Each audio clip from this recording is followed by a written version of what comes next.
One day I got a pamphlet in the mail and it was a picture of a cow being dragged to slaughter. And it just sort of shocked me because I thought, wow, I have no awareness about where my food comes from. I want to be someone who doesn't partake in this horrible thing that happens to animals. But I don't know how to get there because I'm a girl from Georgia and I grew up on, burgers and barbecued ribs and every kind of cheesy sauce, and I guess like most Americans actually, and I just thought, I have no idea where to start. I thought, I'm not going to say I'm not going to eat meat or cheese or anything like that. Instead I said, what kind of burrito can I have? Like what kind of pizza could I make that would be really good, that would sort of supplant the animal foods. And that's how I did it.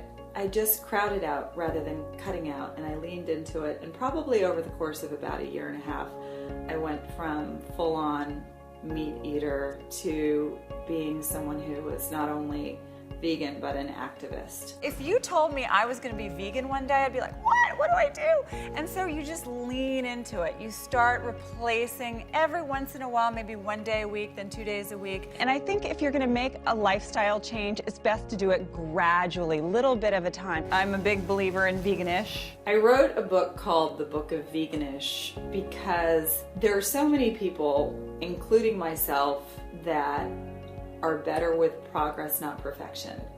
And so I think that being veganish is awesome. It just gives you space to find your way.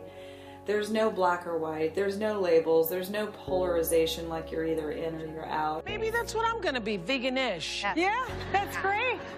The other term is... Because I'm not ready to commit to the whole thing. I understand. I'm not ready to commit to the whole thing. I so get how hard it is to change the way you eat or the way you think about food, but I think when you lean into it and you just explore, don't put a timeline on yourself, and you just say, I'm gonna make this like a sport. I'm gonna just find good foods and good restaurants, and I'm gonna have Thanksgiving dinner, and I'm gonna have my turkey and mashed potatoes and all of that stuff. I'm just gonna try a plant-based turkey, and I'm gonna try mashed potatoes with like soy milk and earth balanced butter. So I believe that we can have all the things that we love, that we enjoy, and milk is obviously one of them. But think about it, a cow produces milk so that her little baby calf will put on 1,000 pounds really quickly and grow into a fat, docile, slow cow, right? We don't want to be fat, docile, and slow. I mean, think about this, Ellen. If I called you up and I said, hey, come on over to my house, I had just had a baby or something, and I said, I have a little extra breast milk, and I decided to make some ice cream with it, so come on over for some ice cream. We would not be friends. I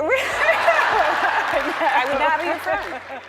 I never intended to be a writer or an activist for veganism or plant-based lifestyle, but I became so obsessed with it. There are so few things in life that you can really, really make a difference with. But this, alleviating suffering from animals, like not participating in that, I can do that 3 times a day. And I can talk about it, and I can write about it, and I can Instagram about it, and that has a huge effect.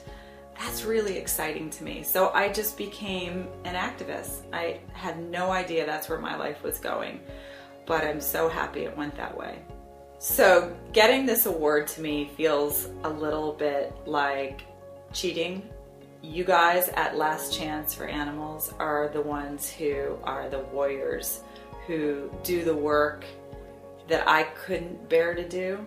All I do is I eat and I talk about my food. So that's super easy, and I'm so blessed to get an award for it. I'm just really, really happy that that pamphlet came in the mail, and I'm really, really happy that there are organizations like Last Chance that tell the truth about what happens to animals, because if I didn't see that, if I didn't know what was going on, I'd still be eating barbecued ribs. Now I'm just eating barbecued tofu.